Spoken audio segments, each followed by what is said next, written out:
Commutative law क्या होता है, अगर कॉम्प्लेक्स नंबर Z1 Z2 दो कॉम्प्लेक्स नंबर हैं तो Z1 plus Z2 equal to Z2 plus Z1, ठीक है, तो वो लॉ भी यहाँ पे वैलिड होगा। ठीक है, कम्यूटेटिव हो गया, Z1 plus Z2 is equal to Z2 plus Z1। Associative law भी चलेगा, अगर तीन कॉम्प्लेक्स नंबर है Z1 plus Z2 plus Z3, तो आप अगर Z1 प्लस देखो Z1 plus Z2 plus Z3 ऐसे लिख दो, ब्रैकेट फर्स्ट दो में लगा दो कि लास्ट दो में लगा दो, फर्क नहीं पड़ता, तो आपका ये एसोसिएटिव लॉ भी वैलिड है कॉम्प्लेक्स नंबर के लिए। ठीक है, इसके अलावा आपके पास क्या है, associative law and existence of additive identity. Additive identity क्या है, किसी भी कॉम्प्लेक्स नंबर Z में अगर आप कुछ ऐड करो, Z में कुछ ऐड करो, दैट इज, और आपको Z ही मिलेगा, वो ऐड करने वाला जो नंबर होगा 0 प्लस 0 आइटा होगा। अगर 0 प्लस कोई भी कॉम्प्लेक्स नंबर Z आपका A प्लस आइटा भी ऐसे हम रिप्रेजेंट करते हैं ना, तो हम 0 plus 0 iota is what, additive identity. किसी भी कॉम्प्लेक्स नंबर में ऐड करोगे तो आपको वही कॉम्प्लेक्स नंबर मिलेगा। इसी तरह से एग्जिस्टेंस ऑफ मल्टीप्लिकेटिव आइडेंटिटी भी होता है, कोई भी कॉम्प्लेक्स नंबर आपके पास, नॉट मल्टीप्लिकेटिव, हम कहेंगे existence of additive inverse, additive identity and additive inverse. Additive inverse का मतलब क्या है कि कोई भी कॉम्प्लेक्स Z है, अगर उसमें हम कोई दूसरा कॉम्प्लेक्स नंबर ऐड करें तो आपको 0 मिल जाए। ठीक है, तो now they are additive inverse of, additive inverse of each other. तो जरा जरा टर्मिनोलॉजी में ध्यान रखना, additive identity and additive inverse. तो ये तो हो गया algebra of addition of two complex number. जिस तरह से कॉम्प्लेक्स नंबर्स के एडिशन की है एल्जेब्रा, उसी तरह से मल्टीप्लिकेशन की भी आ जाएगी। ठीक है, दो कॉम्प्लेक्स नंबर को मल्टीप्लाई करते हैं तो हमें एक कॉम्प्लेक्स नंबर ही मिलता है, क्लोजर प्रॉपर्टी हो गई। ठीक है, दो कॉम्प्लेक्स नंबर्स को हम जब ऐड करते हैं, Z मल्टीप्लाई करते हैं, Z1 time Z2 is same as Z2 time Z1, लिख सकते हैं उसको, है ना। और ब्रैकेट भी अगर हम तीनों को मल्टीप्लाई करते हैं, Z1 time Z2 time Z3 is same as, ठीक है, ये हम छोटी क्लास से करते आए हैं कि एसोसिएटिव लॉ। उसके बाद existence of multiplicative identity. Multiplicative identity क्या होगा किसी भी कॉम्प्लेक्स नंबर का, अगर किसी भी कॉम्प्लेक्स नंबर को हम ऐसे कॉम्प्लेक्स नंबर से मल्टीप्लाई करें तो वही नंबर आपको मिल जाए। Existence of multiplicative identity, complex number का में कुछ चेंज ना हो। तो अगर हम किसी कॉम्प्लेक्स नंबर Z को मल्टीप्लाई कर दें 1 प्लस 0 आइटा से, ठीक है ना, मतलब इसका इमेजिनरी पार्ट हमने 0 कर दिया, तो आपको Z ही मिलने वाला है। तो इसलिए किसी भी कॉम्प्लेक्स नंबर Z का जो है मल्टीप्लिकेटिव आइडेंटिटी 1 प्लस 0 आइटा होता है। ठीक है, क्या आ गया ये, मल्टीप्लिकेटिव आइडेंटिटी। और उसके बाद आता है मल्टीप्लिकेटिव इनवर्स। मल्टीप्लिकेटिव इनवर्स में क्या है कि किसी भी कॉम्प्लेक्स नंबर को आप लेते हैं और इसको मल्टीप्लाई कर देते हैं 1 बाई Z के साथ, देख रहे हैं ना, Z Z कटने वाला है तो आपको 1 मिल जाता है। तो ये दोनों कॉम्प्लेक्स नंबर एक दूसरे के मल्टीप्लिकेटिव इनवर्स कहलाते हैं। तो आप देख रहे हैं कि ये प्रॉपर्टीज मोर एंड लेस वैसे ही हैं, जैसे 2 और 1/2 एक दूसरे के मल्टीप्लिकेटिव इनवर्स थे, वैसे Z और 1/Z भी एक दूसरे के मल्टीप्लिकेटिव इनवर्स हो गए। ठीक है, तो जो भी अलजेब्रा हमने रियल नंबर्स के लिए सीखी है आज तक, वो अलजेब्रा कॉम्प्लेक्स नंबर के लिए भी एप्लीकेबल होती है। So no problem. ठीक है, अभी हम क्या करने जा रहे हैं, हम कुछ ये देख लेते हैं, एक दो कॉम्प्लेक्स नंबर लेते हैं और देखते हैं कि जब उनको मल्टीप्लाई करते हैं तो कैसा होता है। ठीक है, तो एक कॉम्प्लेक्स नंबर हमने ले लिया Z1, जिसको हम बोल देते हैं A प्लस आइटा B, और दूसरा कॉम्प्लेक्स नंबर आपने ले लिया Z2, जिसको बोल दो C प्लस आइटा D।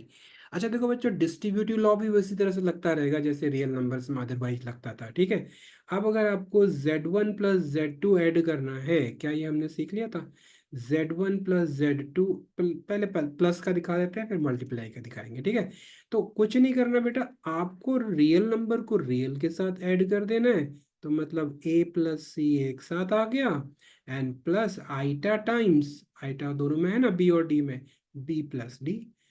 तो like terms are added together, that is the addition of two complex numbers. अब इन्हीं को अगर हमें मल्टीप्लाई करना हो, Z1 इंटू Z2 निकाल के देखते हैं इसी का, ठीक है। अगर हमें Z1 टाइम Z2 करना है तो डिस्ट्रीब्यूटिव लॉ लग जाएगा। साथ साथ आप हमारे साथ साथ लिखते रहिए, सुनिए, लिखिए और ऐस करिए। A प्लस आइटा बी को मल्टीप्लाई करना है C प्लस आइटा डी के साथ, ठीक है जी। तो आप क्या करो, A को मल्टीप्लाई कर दो C प्लस आइटा डी के साथ, और आइटा बी को मल्टीप्लाई कर दो सी प्लस आइटा डी के साथ। हुआ काम कि नहीं हुआ? अभी क्या करना है, डिस्ट्रीब्यूटिव लॉ लगाना है। तो ए टाइम सी क्या हो गया बच्चा, A C plus eta A D plus eta B C, और आइटा टाइम आइटा क्या होता है जी, आइटा स्क्वायर, और ये बन गया बी डी। ध्यान रहे आपका आइटा स्क्वायर -1 होता था, ये हम यूज कर लेंगे।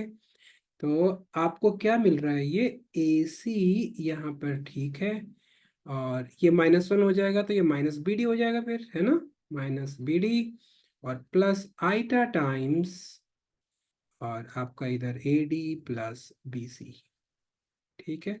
ये आपका आ गया दो कॉम्प्लेक्स नंबर्स का प्रोडक्ट। रियल वालों को हमने रियल एक साथ ले लिया, इमेजिनरी वालों को एक साथ ले लिया। यूजुअली जब भी हम किसी कॉम्प्लेक्स नंबर को सॉल्व कर रहे हैं तो लास्ट में हम उसको इमेजिनरी वालों को एक साथ और रियल वालों को एक साथ लेके सॉल्व करेंगे। ये आपका मल्टीप्लीकेशन दो कॉम्प्लेक्स नंबर का हो गया।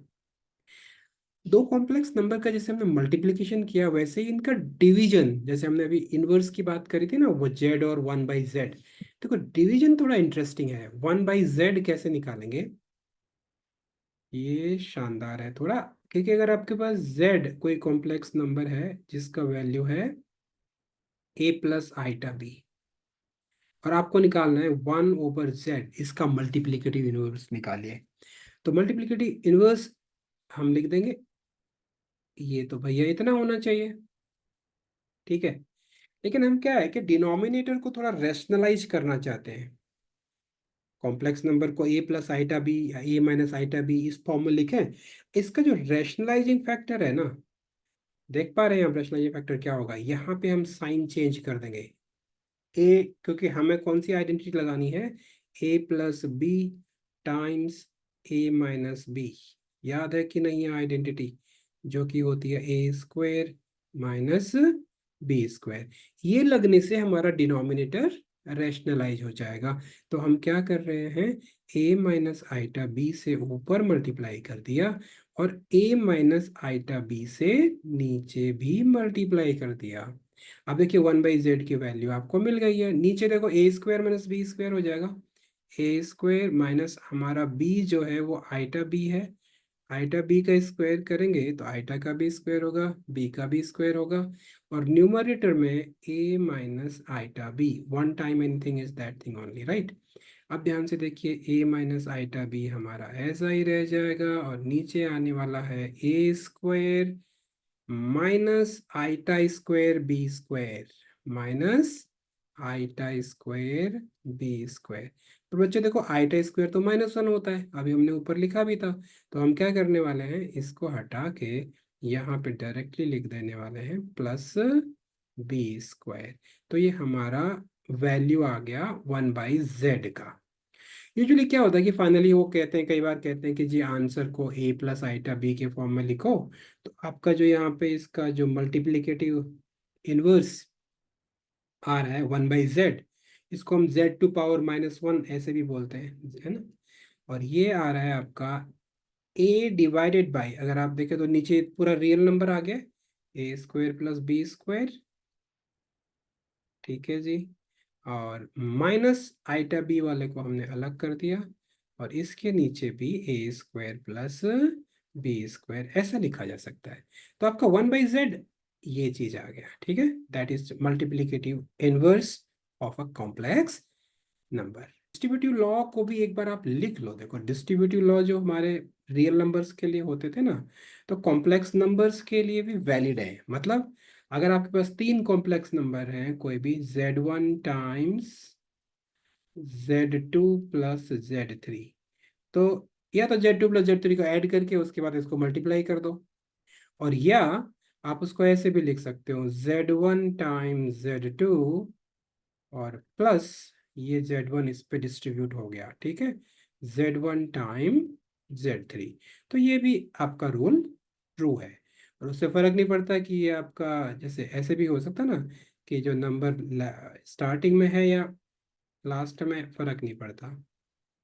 अगर ऐसे भी है तो आपका क्या हो गया, ये Z3 डिस्ट्रीब्यूट हो जाएगा अंदर, तो आपको मिलेगा Z1 Z3 और प्लस Z2 Z3, ठीक है। और कम्यूटेटिव तो है ही, Z1 Z3 और Z3 Z1 सेम होगा, ठीक है। तो इस तरह से हमारे पास जो कॉम्प्लेक्स नंबर है वो डिस्ट्रीब्यूटिव लॉ भी फॉलो करते हैं। इसके बाद है कि जो दो कॉम्प्लेक्स नंबर को अगर डिवाइड करना हो तो हम कैसे करेंगे। क्या दो कॉम्प्लेक्स नंबर को हम डिवाइड कर सकते हैं? चलो मैं आपको दो कॉम्प्लेक्स नंबर दे देता हूँ, Z1 एंड Z2, और हम फिर फाइंड करेंगे क्या, Z1 ओवर Z2 फाइंड करेंगे। तो Z1 इज इक्वल टू क्या है जी, 6 + 3 आइटा, लिखिए लिखिए 6 + 3 आइटा। और एक और हमने ले लिया Z2, दैट इज 2 - आइटा। क्या हम Z1 ओवर Z2 निकाल सकते हैं? और उसका निकाल सकते हैं तो उसका क्या मेथड है? Z1 ओवर Z2 निकालना है तो सिंपली इसको लिख दीजिए, इसका वैल्यू Z1 इज 6 + 3 आइटा और डिवाइडेड बाय 2 - आइटा। अब क्या करना है, रेशनलाइजिंग द डिनोमिनेटर, इसका जो रेशनलाइजिंग फैक्टर है वो 2 + आइटा। हमें फॉर्मूला बनाना है नीचे A² + A² - B² का, ठीक है। जब मल्टीप्लाई करते हैं तो इसको इस तरह से ब्रैकेट में लिख देना चाहिए। तो आप देख सकते हैं न्यूमरेटर में आपको क्या मिल रहा है, क्या इसको हम नीचे लिखते हैं, नीचे लिखना सही रहेगा। तो इसको हम लिख सकते हैं, नीचे जो डिनोमिनेटर मिल रहा है आपको, denominator is beautiful isn't it, A² - B² that is 2² - आयोटा²। मैं पहले इसको आयोटा² लिख देता हूँ, बाद में फिर इसको हम, देखो यहाँ पे अगर आप ब्रैकेट ना भी लगाए ना, ये ब्रैकेट तब भी चलेगा, डायरेक्टली ऐसे भी लिख सकते हैं एक ही टर्म में। आप ऊपर देखिए 6 × 2, यहाँ भी ब्रैकेट होना चाहिए, ठीक है। जब मल्टीप्लाई करते हैं तो ये 6 × 2 इज 12, और 6 × 1 is 6 iota, 3 × 2 is 6 iota, all right. 3 iota time iota is 3 iota. Iota time iota is iota². And we know iota² is what? Always remember, iota² is -1. Now, you simply write -1 in place of iota². So this become -1, -3. 12 - 3. 12 - 3 should be 9. And 6 + 6 iota would be 12 iota. And divided by 2² is 4. And plus iota² is -1. Minus of -1 becomes +1. Do you understand? Great. So your answer would be 9 + 12 iota. 9 + 12 iota divided by 5.